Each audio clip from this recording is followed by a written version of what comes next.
Vadakara cooperative rural bank farmers ക്ലബ്ബുകളുടെയും വനിതകൾക്കുള്ള വായ്പാ പദ്ധതികളുടെയും ഉദ്ഘാടനം കൃഷി മൃഗസംരക്ഷണ വകുപ്പ് മന്ത്രി കെ.പി. മോഹനൻ നിർവഹിച്ചു.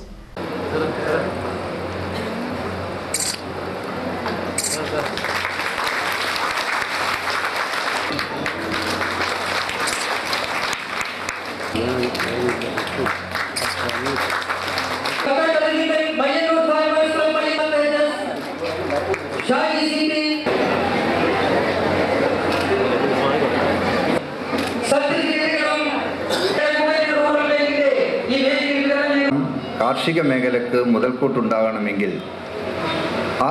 ഏറ്റവും നല്ല പ്രവർത്തനങ്ങൾ നടത്തിക്കൊണ്ട് മുന്നോട്ട് പോകണമെങ്കിൽ നമുക്ക് എല്ലാ വിഭാഗം ആളുകളുടെയും ഒരു കൂട്ടായ്മ ഈ രംഗത്ത് ആവശ്യമാണ്. ഇന്ന് നമുക്കറിയാം, നബാർഡിനെ സംബന്ധിച്ചിടത്തോളം കാർഷിക മേഖലയ്ക്ക് ഇന്ന് കേരളത്തിൽ ഏറ്റവും കൂടുതൽ കഴിഞ്ഞ ഒരു കാലങ്ങളിലും ഇല്ലാത്ത രൂപത്തിൽ കാർഷിക മേഖലയ്ക്ക് കൂടുതൽ ധനസഹായം നൽകിക്കൊണ്ട് മുന്നോട്ട് പോകുന്ന ഏറ്റവും വലിയൊരു ഏജൻസി ആയിട്ടാണ് നബാർഡിനെ ഞങ്ങൾ കാണുന്നത്. മറ്റ് സംസ്ഥാനങ്ങളിലായിരുന്നു കഴിഞ്ഞ കാലങ്ങളിലൊക്കെ തന്നെ കൂടുതൽ ഫണ്ട് കൊടുത്തിരുന്നത്.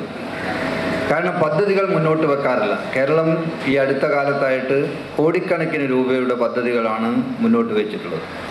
നമുക്കറിയാം, നമ്മൾ പിന്നോട്ട് പോയത് കൊണ്ടാണ് കാർഷിക മേഖലയ്ക്ക് പുരോഗതി ഇല്ലാതെ പോയത്. പിന്നോട്ട് പോകാനും കാരണങ്ങളുണ്ട്. ഒന്ന്, ഉൽപ്പാദിപ്പിക്കുന്ന ഉൽപ്പന്നങ്ങൾക്ക് മതിയായ വില ലഭിക്കുന്നില്ല.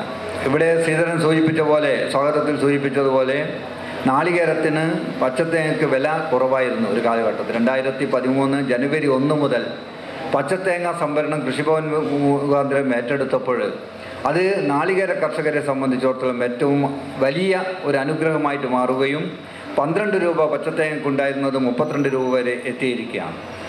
അപ്പോൾ ഇന്ന് നാളികേര കർഷകരെ സംബന്ധിച്ചിടത്തോളം നാളികേര കൃഷിയിൽ നിന്നും പിന്നോട്ട് പോയതിൻ്റെ ദുഃഖം അവരനുഭവിക്കുകയാണ്.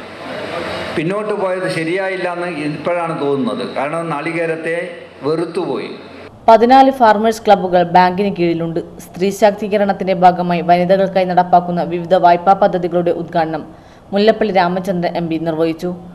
ഏതായാലും ഈ സമീപകാലത്ത് യുവാക്കന്മാരടക്കം സ്ത്രീകളടക്കം നമ്മുടെ കേരളത്തിൽ കാർഷിക രംഗത്തോട് താല്പര്യമെടുക്കുന്നത് എന്നത് സന്തോഷകരമായ കാര്യമാണ്. ബഹുമാനപ്പെട്ട മന്ത്രിയാകട്ടെ ഈ രംഗത്ത് വളരെ ദൂരം മുന്നോട്ട് പോയ ഒരു മന്ത്രിയായിട്ട് ഞാൻ എടുത്തു പറയാൻ ആഗ്രഹിക്കുന്നു. അദ്ദേഹം ജൈവകൃഷിയിലേക്ക് കേരളത്തെ മാറ്റിയെടുക്കുന്നതിന് വേണ്ടിയുള്ള ശ്രമകരമായ നീക്കവുമായിട്ടാണ് അദ്ദേഹം മുന്നോട്ട് പോയിക്കൊണ്ടിരിക്കുന്നത്. ഞാൻ അദ്ദേഹത്തെ ഈ സന്ദർഭത്തിൽ അഭിനന്ദിക്കാൻ ആഗ്രഹിക്കുന്നു. കൃഷി നമ്മുടെ സംസ്കൃതിയോളം പഴക്കമുള്ളതാണ് എന്ന് നമുക്ക് മനസ്സിലാക്കാൻ സാധിക്കുമെങ്കിൽ ആ കാർഷിക രാജ്യത്തിലായ ഇന്ത്യയുടെ മാറ്റം കൃഷിയിലാണ് എന്ന് മനസ്സിലാക്കിക്കൊണ്ട് തന്നെ ആ കൃഷിയെ തീർച്ചയായിട്ടും വളർത്തിക്കൊണ്ടുവരാൻ വേണ്ടി നമ്മളൊക്കെ തന്നെ തയ്യാറാക്കണമേ എന്ന് മാത്രം പറഞ്ഞുകൊണ്ട് ഇന്നത്തെ ചടങ്ങുമായി ബന്ധപ്പെട്ടുകൊണ്ട് ഇവിടെ സ്ത്രീ ശാക്തീകരണ പദ്ധതിയുടെ പശ്ചാത്തലത്തിൽ നടത്തപ്പെടുന്ന വനിതകൾക്ക് ഓട്ടോറിക്ഷ, ഇരുചക്രവാഹനങ്ങൾ, ഗൃഹോപകരണങ്ങൾ എന്നിവയ്ക്കാണ് വായ്പ നൽകുന്നത്. സ്വയം തൊഴിൽ ഉപകരണങ്ങൾ നഗരസഭാ ചെയർപേഴ്സണും കുടുംബശ്രീ ലിങ്കേജ് സർട്ടിഫിക്കറ്റ് വിതരണം മനേത്ത് ചന്ദ്രനും ശാഖകൾക്കുള്ള ക്യാഷ് അവാർഡ് വിതരണം K. നാരായണനും നിർവഹിച്ചു.